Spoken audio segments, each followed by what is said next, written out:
Hi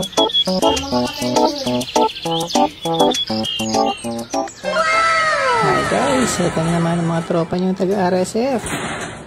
So syempre, ipagpapatuloy natin ang ating nasimulang libangan. Sa oras na to, ginagawa na natin ang pinto ng bahay ng ating mga manok.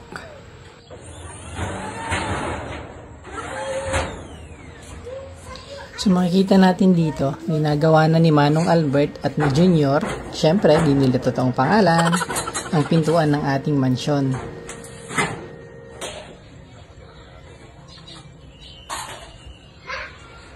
Nilatag na rin natin ang net sa buong paligid ng ating kulungan.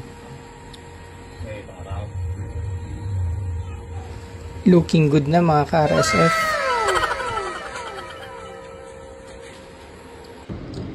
So ngayon magdadagdag tayo ng lupa sa ating ginagawang bahay ng manok.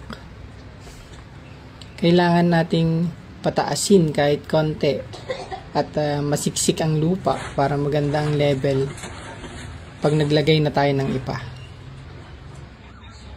Sa tulong ni Kuya Albert, di niya totoong pangalan syempre, at ni G, yan, totoo niyang pangalan.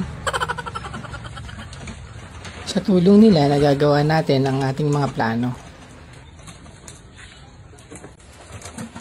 Mabagal man mga ka-RSF, basta tuloy-tuloy lang tayo. Tiyaga lang hanggang makamit natin ang tagumpay.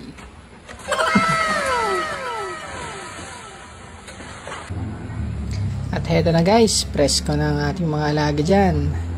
Kaya pag di pa kayo nakapag-like, like and share na. See you sa next episode. Bye bye!